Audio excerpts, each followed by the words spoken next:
তোমাতেই আসক্ত পর্ব ৯ লেখকা তানিশা সুলতানা। আদ্রিতা বুঝতেই পারছিল না কেন চোখ সরাতে পারছে না। মনের ভেতর দুটো কণ্ঠ যেন লড়াই করছে। একটা বলছে, এই দৃশ্য তো আর রোজ সামনে পড়ে না, আর একটু দেখতেই পারিস। আর একটা ধমক দিচ্ছে, ধুর, তোর তো বয়ফ্রেন্ড আছে, অন্য একজনকে ভালোবাসিস, তাহলে এসব ভাবছিস কেন? নিজের উপর রাগ করে সে ধীরে ধীরে দৃষ্টি সরিয়ে নিল। মাথার ওড়নাটা ঠিক করে নিয়ে নিজেকে সামলে নিল। ঠিক তখনই তার চোখ পড়ল মেঝের দিকে। তার পোষা বিড়াল অ্যানি আরাম করে শুয়ে সব দেখছে। আদ্রিতা বিরক্ত হয়ে ফিসফিস করে বলল, নিজে তো মানুষ হতে পারলাম না, তোকে কি শেখালাম রে? অ্যানিকে টানতে গিয়ে উল্টো বিপদ। বিড়ালটা ছুটে ঘরের ভেতর ঢুকে গেল। আদ্রিতা দাঁতে দাঁত চেপে বলল, একদিন তোকে নিয়ে বড় বিপদে পড়ব, তখন দেখবি। তারপর হঠাৎ মনে পড়ল কেন সে এসেছিল। দরজায় টোকা দিয়ে ভদ্র গলায় বলল, আসসালামু আলাইকুম ভাইয়া, আমি একটু ভেতরে আসতে পারি?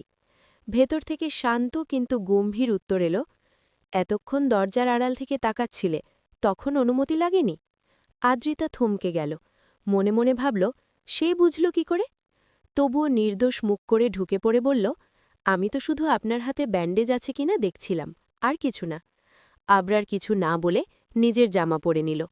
এদিকে অ্যানি তার পেছন পেছন ঘুরছে। আদ্রিতা হাসি চেপে বলল, ওই, আমার মতো সাহসী হোস না কিন্তু।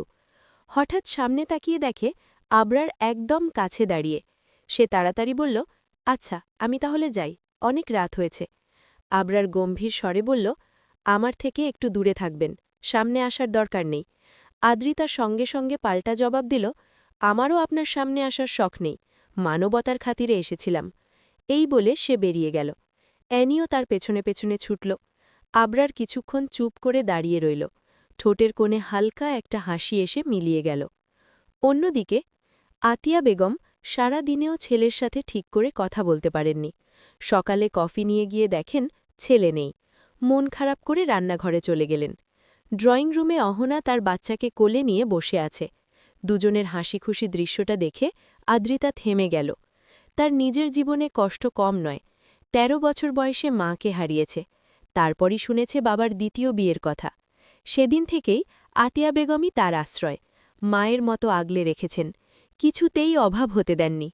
তবু আজকাল একটা প্রশ্ন তাকে ভাবায়, আমার বিয়ে নিয়ে মা কিছু বলছেন না কেন? সে এগিয়ে গিয়ে হঠাৎ বলল, মা, তুমি আমার বিয়ে দিচ্ছ না কেন? আমার তো বয়স হয়ে গেছে।